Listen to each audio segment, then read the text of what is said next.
Hello दोस्तों, नमस्कार, राधे राधे। कैसे हैं? आशा करते हैं आप लोग स्वस्थ होंगे, मस्त होंगे, पढ़ने में व्यस्त होंगे। आपका भाई लेकर के आया है आपके लिए एक बहुत बेहतरीन सा सेशन। इस सेशन में हम लोग करने वाले हैं जो क्वेश्चन बोर्ड पेपर में लगातार पूछे गए हैं, उन क्वेश्चनों को लेकर के आए हैं। लगातार वो आए हैं 2025, 26 और 27 में 100% छपेंगे। तो आप लोग इन सेशन को लास्ट तक देखिएगा। साबुन एवं साबुनीकरण, सोप एंड सोपनीफिकेशन, इस क्वेश्चन को हमें करना है। क्या है? उच्च अणुभार वाले मोनोकार्बोक्सिलिक अम्लों के सोडियम तथा पोटेशियम लवण क्या कहलाते हैं? साबुन कहलाते हैं। उच्च अणुभार का मतलब हुआ बेटा, उच्च अणुभार का मतलब कि कार्बन की संख्या ज्यादा है। कितनी है? कार्बन की संख्या ज्यादा है। मोनोकार्बोक्सिलिक का मतलब हुआ, मोनोकार्बोक्सिलिक का मतलब हुआ COH जो समूह होगा ये कितना होगा? ये एक है। कितना है? एक है।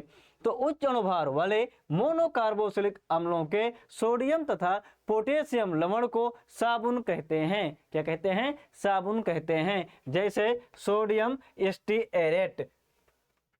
फिर है जो साबुन है इसका निर्माण कैसे होता है? साबुन का निर्माण अब देखेंगे। वसा अम्लों के ग्लिसरॉल एस्टरों को, वसा अम्लों के ग्लिसरॉल एस्टरों को जलीय हाइड्रोक्साइड के साथ गर्म करने पर साबुन बनता है। जलीय हाइड्रोक्साइड के साथ गर्म करने पर क्या बनता है? साबुन बनता है। इस अपक्रिया को साबुनीकरण कहते हैं। इस अपक्रिया को बच्चों क्या कहते हैं? साबुनीकरण कहते हैं। क्या है? वसीय अम्लों के ग्लिसरॉल एस्टरों को जलीय हाइड्रोक्साइड के साथ गर्म करने पर साबुन बनता है। इस अपक्रिया को क्या कहते हैं? साबुनीकरण कहते हैं। इसका जो स्ट्रक्चर है, इसका जो फार्मूला है, पेपर में बहुत बार पूछा गया है कि केवल समीकरण दीजिए साबुन का। तो देखिए कैसा है, साबुन कैसे बनता है। CH2 वो CO C17 H35, single bond लगाएंगे। CH वो CO C17 H35, single bond CH2 वो CO C17 H35 plus, plus में क्या लेंगे? Hydroxide 3NaOH gives out. क्या करेंगे? साबुनीकरण। साबुनीकरण क्या होगा बच्चा? साबुनीकरण। अब बनेगा क्या? ग्लिसरॉल बन जाएगा। CH2OH single bond CHOH, single bond CH2OH plus में बनेगा क्या?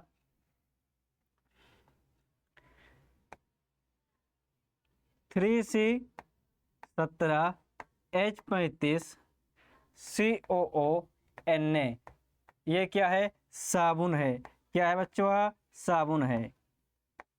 तो समीकरण देखिए क्या है। CH2 वो CO C17 H35। फिर अगले वाले में क्या होगा? जो दो है हट जाएगा। फिर नीचे वाले में क्या होगा? दो जुड़ जाएगा। फिर क्या है? 3NaOH सोडियम हाइड्रोक्साइड बनेगा क्या? ग्लिसरॉल। और प्लस से बनकर के आएगा साबुन बन जाएगा। फिर साबुन के अणु की संरचना, जो साबुन है उसके अणु की संरचना।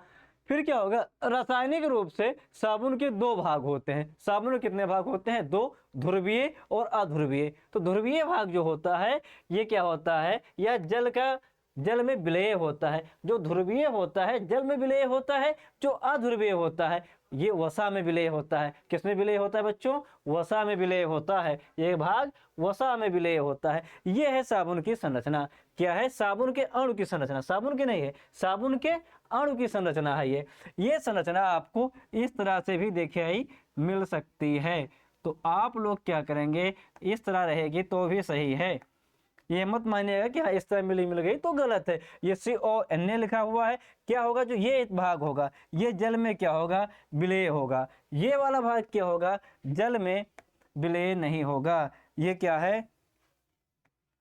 ये वसा में विलेय होगा। किसमें? इधर का जो भाग होगा ये वसा में विलेय होगा। ये क्या होगा? जल विरोधी होगा। क्या होगा? जल विरोधी। ये भाग क्या होगा बच्चों, जल विरोधी। और जो ये भाग होगा ये होगा क्या,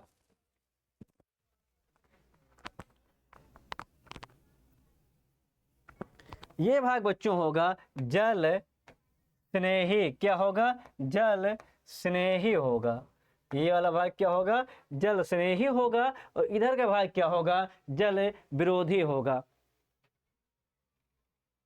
आगे है सक्रियता श्रेणी, रिएक्टिविटी सीरीज। सक्रियता श्रेणी, सक्रियता श्रेणी किसे कहते हैं, तो सक्रियता श्रेणी वह सूची है जिसमें धातुओं की क्रियाशीलता अवरोही क्रम में व्यवस्थित की गई है। सक्रियता श्रेणी वह श्रेणी है जिसमें धातुओं की सक्रियता अवरोही क्रम में व्यवस्थित की गई है, मतलब घटते हुए क्रम में व्यवस्थित की। किसमें, घटते हुए क्रम में। जो तत्व ज्यादा क्रियाशील है उनको ऊपर रखा गया है, जो तत्व कम क्रियाशील है उन्हें धीरे धीरे धीरे धीरे नीचे लाकर रख दिया गया है। तो अवरोही क्रम मतलब क्या हुआ, घटते हुआ क्रम। क्या हुआ बच्चों, घटता हुआ क्रम। जैसे पोटेशियम सबसे अधिक क्रियाशील है, क्या है ये, सबसे अधिक क्रियाशील है। ये क्या है, सबसे अधिक क्रियाशील है। क्या है, सबसे अधिक। ये क्या है, सबसे अधिक क्रियाशील है, तो इसको सबसे ऊपर रखा गया है। क्या, पोटेशियम। उसके बाद में सोडियम उससे कम क्रियाशील है तो उसके नीचे रखा गया है। फिर क्या है, कैल्शियम उससे भी कम क्रियाशील है, उसके नीचे रखा गया है। मैग्नीशियम और कम क्रियाशील है। यहाँ पे एक चीज नहीं लिखा है, पीबी। पीबी मतलब क्या होता है, सीसा। सीसा जो है, सीसा के नीचे होगा हाइड्रोजन। क्या होना चाहिए, हाइड्रोजन। अब इसे हम याद कैसे रखेंगे, मन में आता होगा विचार आप लोगों बच्चे कि इसको हम याद कैसे रखेंगे। याद रखने का बहुत प्यारा सा ट्रिक है। कल्लू ने कार मांगी अल्टो, कल्लू ने कार मांगी अल्टो, जिसका फूटा शीशा, जिसका शीशा कैसा हो, फूटा है। हमारी कारें हो गई आज आज। अब देखिए कैसे लागू होगी ये ट्रिक। ये ट्रिक का से पोटेशियम हो जाएगा, मतलब के हो जाएगा, ने से एन हो जाएगा, कार से सी हो जाएगा, मांगी से एमजी हो जाएगा। इस तरह से हमें रटना है। सब मिला के आप लोग कोई दूसरी अगर ट्रिक रखे हों, याद करे हों, या आप अपने मन से भी ट्रिक बना सकते हैं तो बना लीजिए, जो आप लोगों के समझ में आ जाए। बस ये रहे किस तत्व के बाद में कौन सा तत्व है जो अधिक क्रियाशील है। जो तत्व की क्रियाशीलता है उसका क्रम आपको याद होना चाहिए। फिर क्या है, सक्रियता श्रेणी का महत्व। सक्रियता श्रेणी में हाइड्रोजन से ऊपर स्थित धातुएं अम्ल से क्रिया करके H2 गैस निकालती हैं। जो ये श्रेणी है इसमें अगर जो हाइड्रोजन से ऊपर स्थित धातुएं हैं ये अम्ल से क्रिया करेंगी तो H2 गैस देंगी। जैसे Na प्लस अम्ल लिए हमने H2SO4। अब ये जो है सोडियम क्या है, सक्रियता श्रेणी में हाइड्रोजन से ऊपर है, तो ये क्या करेगा, अम्ल से जब क्रिया करेगा तो H2 गैस देगा। तो बनेगा क्या बेटा, NaSO4। तो ये बनेगा Na2SO4 और प्लस क्या देगा, ये H2 गैस देगा। क्या देगा, H2 गैस। Na इधर 2 है तो इधर भी 2 कर देंगे। तो क्या निकल कर आया, सक्रियता श्रेणी में हाइड्रोजन से ऊपर स्थित धातुएं क्या देती हैं, अम्ल से क्रिया करके हाइड्रोजन गैस देती हैं। तो क्या निकला, हाइड्रोजन गैस।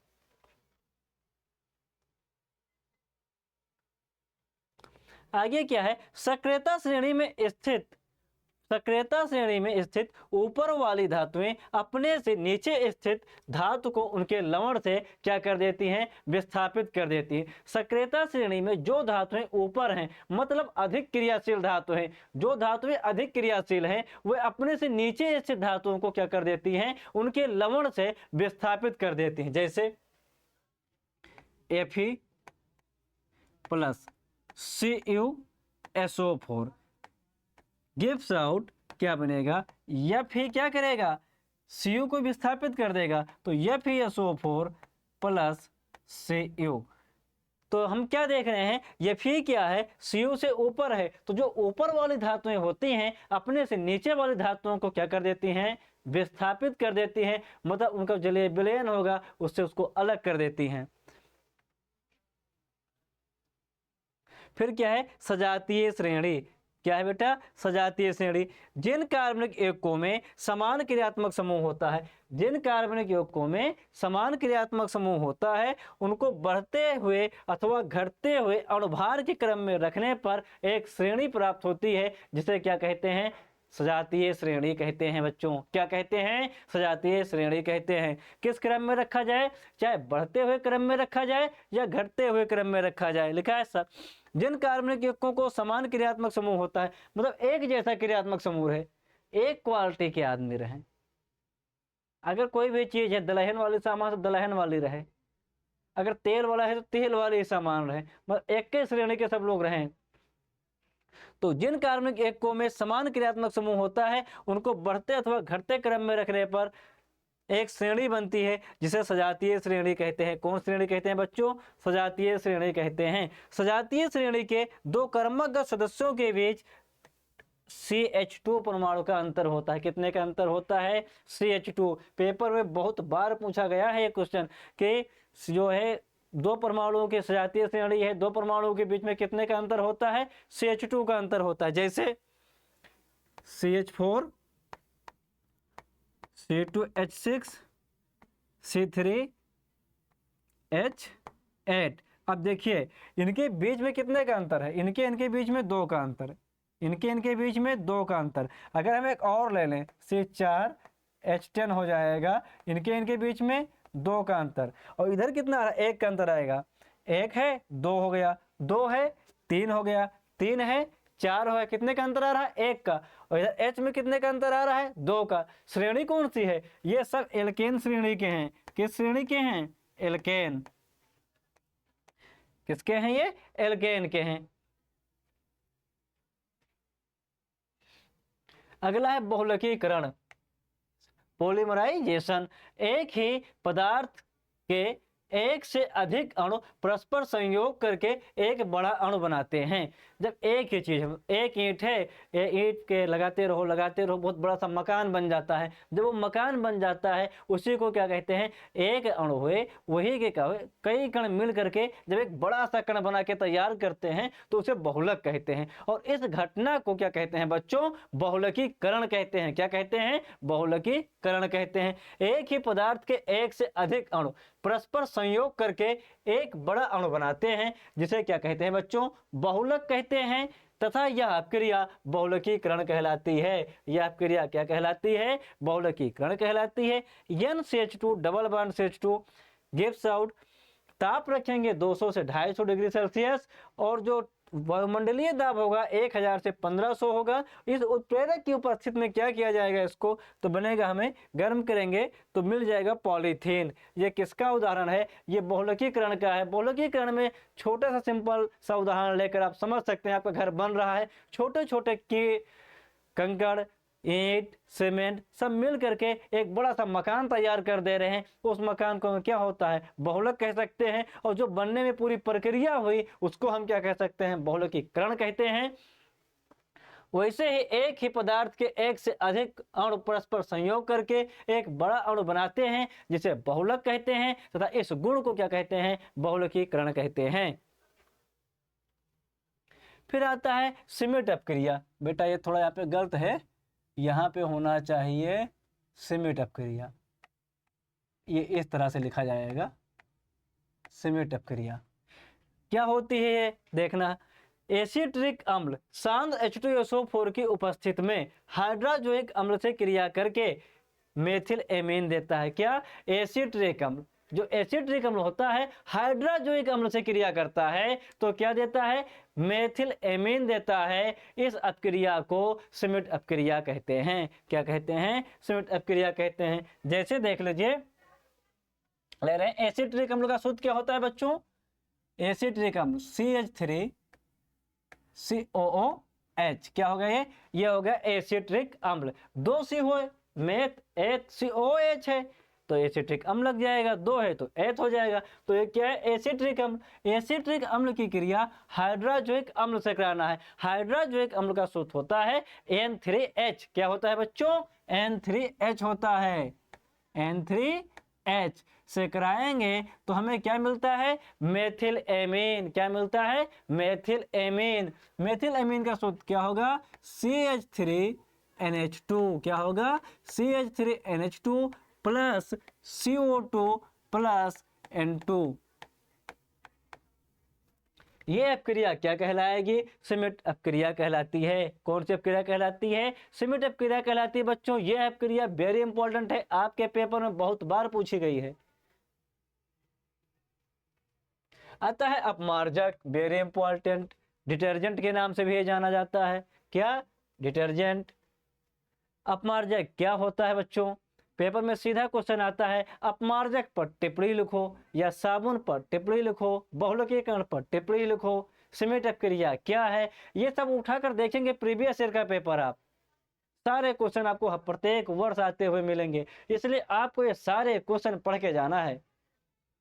तो लंबी श्रृंखला वाले, लंबी श्रृंखला का मतलब हुआ कार्बन ज्यादा से ज्यादा रहे बच्चों। कितना रहे, कार्बन ज्यादा से ज्यादा रहे। लंबी श्रृंखला वाले कार्बोक्सिलिक अम्लों के अमोनियम या सल्फोनेट लवण अपमार्जक कहलाते हैं। लंबी श्रृंखला वाले कार्बोक्सिलिक अम्ल के अमोनियम या सल्फोनेट लवण क्या कहलाते हैं, अपमार्जक कहलाते हैं। क्या कहलाते हैं, अपमार्जक। अपमार्जक की लंबी हाइड्रोकार्बन श्रृंखला का निर्माण तेल या वसा से ना होकर के पेट्रोलियम से होता है। किससे किया जाता है, इसकी लंबी श्रृंखला का निर्माण पेट्रोलियम से किया जाता है बच्चों। किससे किया जाता है, पेट्रोलियम से। सल्फोनेट लवण का उदाहरण दिया गया है।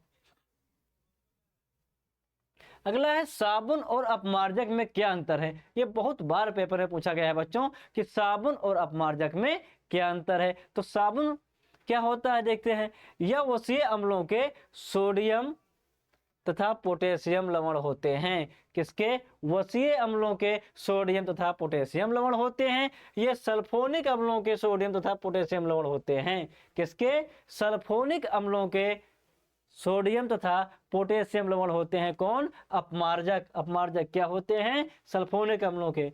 जो साबुन होता है यह कठोर जल, अम्लीय जल, लवणीय जल के साथ अच्छी तरह कार्य नहीं करता है। जल अगर कठोर होगा, अम्लीय होगा, जल में अगर लवण की मात्रा ज्यादा होगी तो वहां पे काम नहीं करता है। लेकिन जो अपमार्जक होता है वो जल कठोर है, अम्लीय है, लवणीय है, सब में काम करता है। साबुन हमारी त्वचा के लिए हानिकारक नहीं होता है। जो साबुन होता है ये हमारी त्वचा के लिए हानिकारक नहीं होता है, लेकिन जो अपमार्जक होता है बेटा यह हमारी त्वचा के लिए क्या होता है, हानिकारक होता है। अपमार्जक क्या होता है, हमारी त्वचा के लिए हानिकारक होता है। साबुन जल में आसानी से क्या होता है, नहीं घुलता है, थोड़ा समय लेता है घुलने में। लेकिन जो अपमार्जक होता है ये जल में बहुत तेजी के साथ घुलता है। जो साबुन है इसमें नमी की मात्रा 10% होती है। कितनी, नमी की मात्रा 10% होनी चाहिए। और इसमें क्या है, क्षार नहीं होना चाहिए। तो ये था आज का हमारा टॉपिक बेटा। इन टॉपिक को आप लोग बिल्कुल हल्के में मत लीजिएगा, इसे मानिए कि पेपर में आएगा ही, इसलिए इसको आप लोग 2 से 3 बार 4 बार रिवाइज करके जाएंगे। आप लोग नोट्स बनाते चलेंगे ताकि परीक्षा के समय में आपको रिवीजन करने में आसानी रहेगी। उठाएंगे कापी, पराग से उल्टेंगे पन्ना और रिवीजन करके चले जाएंगे। और जो ये क्वेश्चन करा रहे हैं ये सारे क्वेश्चन चांस है पेपर में छपने के 2027 में। 2027 में आपके बोर्ड पेपर में सीधा ये मिलेंगे। और वहाँ तो छोड़ दीजिए, जो छमाही का पेपर आपका होने वाला है, अर्धवार्षिक परीक्षा, वहाँ भी ये क्वेश्चन मिलेंगे। तो आज की क्लास में बेटा इतना ही रखते हैं। राधे राधे, जय हिंद।